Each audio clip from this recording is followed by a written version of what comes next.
I was planning on analyzing How to Train Your Dragon later this year after I did The Matrix, but with Charles Cornell's video on the soundtrack popping up recently, I decided to step in a little early and say a few words. In this video, let's take a look at what Charles, Ethan, and Phoebe-Kate had to say about How to Train Your Dragon.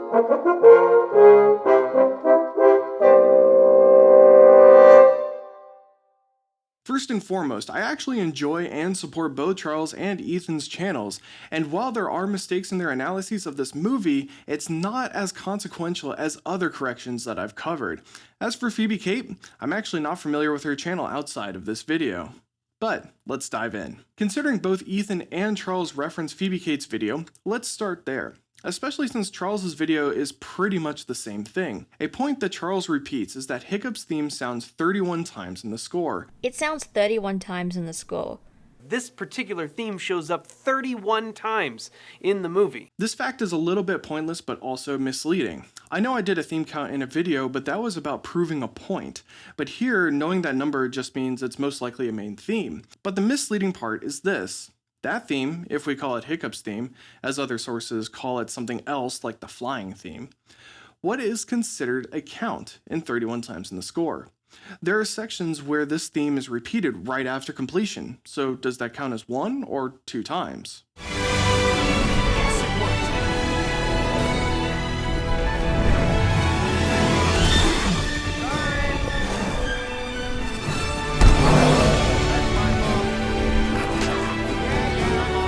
Or how about all the fragments at the beginning of the Forbidden Friendship of Toothless's theme?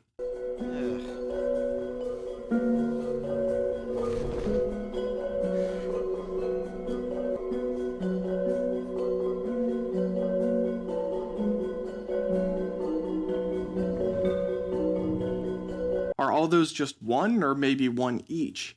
It gets hairy trying to give it a number, so honestly, in my opinion, it's not important. Also, Phoebe-Kate was only going off of the soundtrack, which misses about 15 to 20 minutes of the music. And yeah, this movie has maybe about 10 to 20 minutes with no music. With a little bit of reorchestration for live performance, this movie would do so well. Just saying.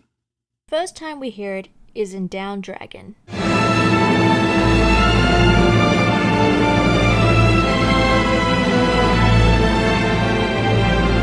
I also want to point out that the first time we should have heard Toothless's theme is actually earlier when Stoic mentions that Hiccup is different and that there is something about him.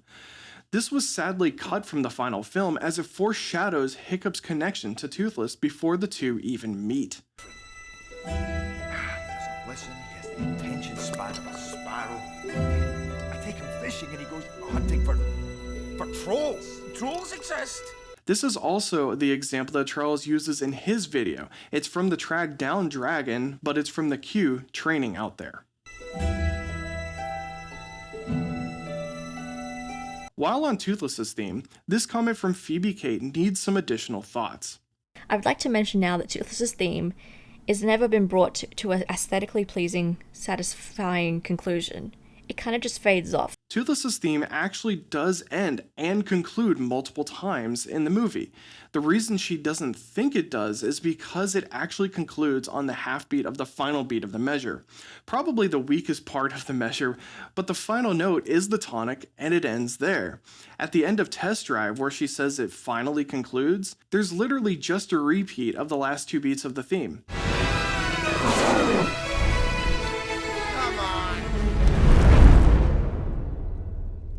In my opinion, if you're going to make that claim, you have to say the same for Hiccup's theme since it ends on a half cadence. Actually worse is that there is a 2-measure extension of that half cadence.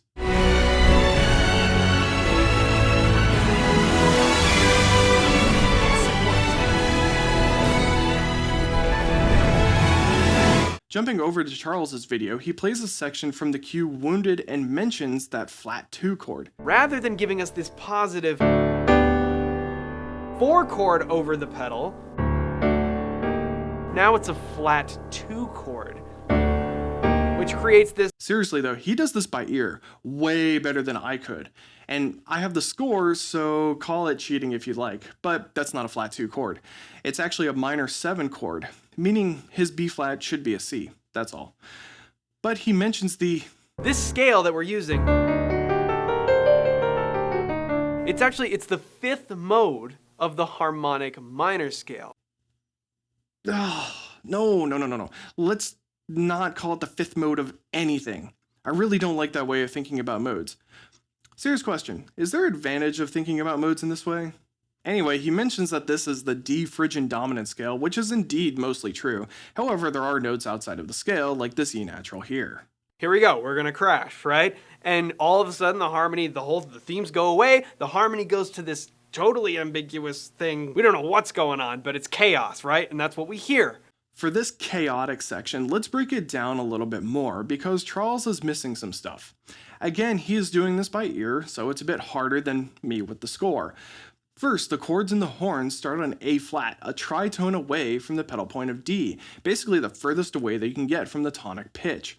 The triplet chords are C, A flat, and F before landing on a D chord, where the trumpets then repeat the chords that the horns just did, except they land on a B major instead of D, the dominant of the key that we are going to.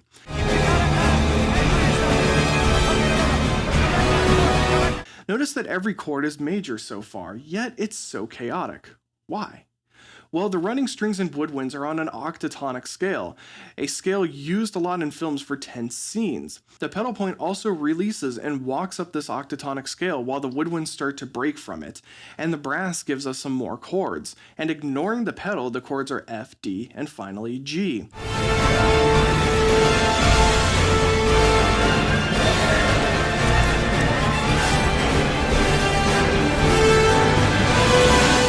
The weird thing about the bass line is that the final two measures there are C naturals instead of C sharps to fit the octatonic scale. The final chord leading into our new key is G major, the 4 of D, which if we take the typical pop song with the stereotypical 1, 5, 6, 4 and then change keys, it goes from the 4 in the previous key to the 1 in the new key. Exactly what happens here, ignoring that there isn't a G sharp outside of the harp for the first measure. So that explains a bit more what Ethan talks about. It's emphasized in the music when Powell modulates or changes key signatures from D to E. It's that standard power ballad modulation. You hear it all over the place when you want to give your piece that extra momentum. Okay, so that was a lot. You still with me?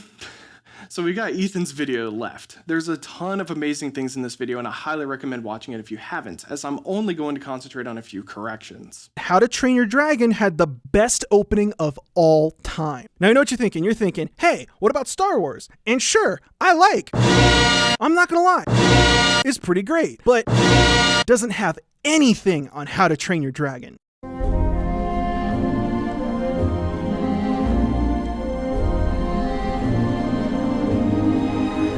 Okay, so obviously it doesn't have the same impact. This is interesting for several reasons, as this bassoon solo is not the beginning, but rather the brass chorale.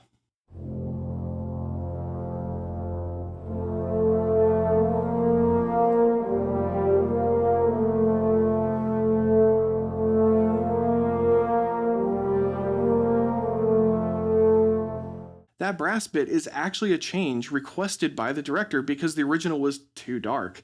And that bassoon solo was originally 6 unison horns. Seriously.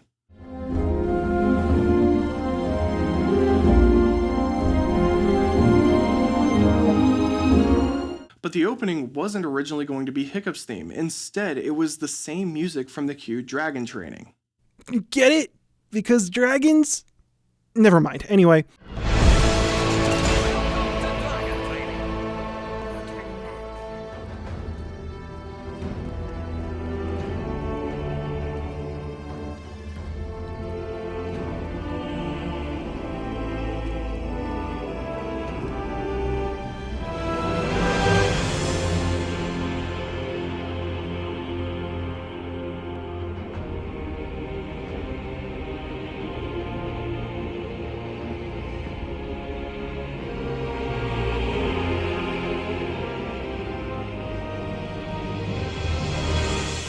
I agree, so far anyway, with Stoic and Astrid's theme. However, what he is calling the teenager's theme... Now right here, when Hiccup demonstrates his bolo launcher, you can barely hear it. It's like a blink or you'll miss it kind of moment. But this will throw it for me.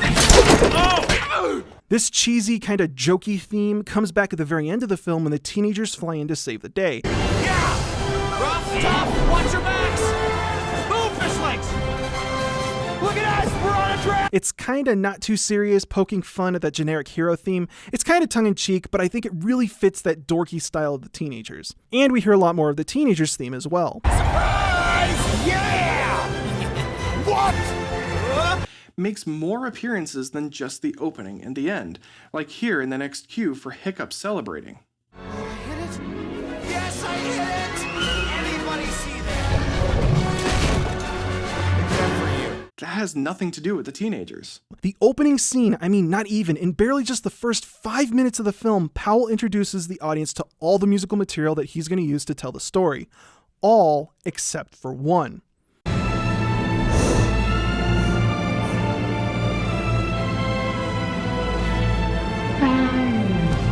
This is Toothless's theme. You can hear it whenever Toothless is around. Toothless's theme isn't the only one not represented in the opening. There's this theme in the cue Training Out There, which appears later.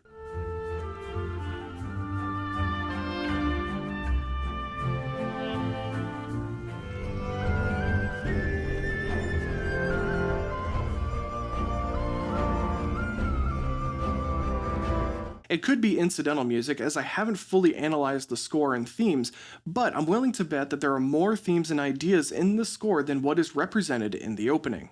First, it's in bagpipes, and we don't really hear bagpipes at any other point in the story, in turn aiding Toothless in feeling like this alienated outsider. In fact, we don't get bagpipes appear in the score again until we see the Vikings tying Toothless up.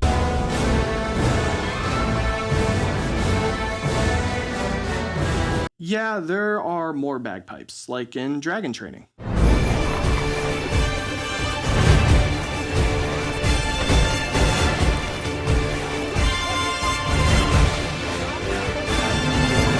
How about New Tale?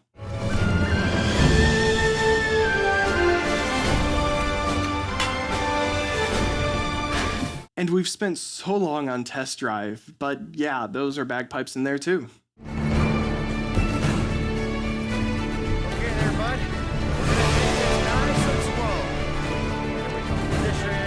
There's certainly more that I want to cover with this movie, like why there's a bit of confusion regarding the themes. There's a lot of material out there on the thematic and musical ideas of How to Train Your Dragon, and they don't necessarily all agree with each other on how certain themes are labeled or how they appear in the film. But that'll have to wait until later. But for now, we've got some corrections and thoughts to what's already out there from others, but I'd love to hear what you think. Let me know down below. Until next time.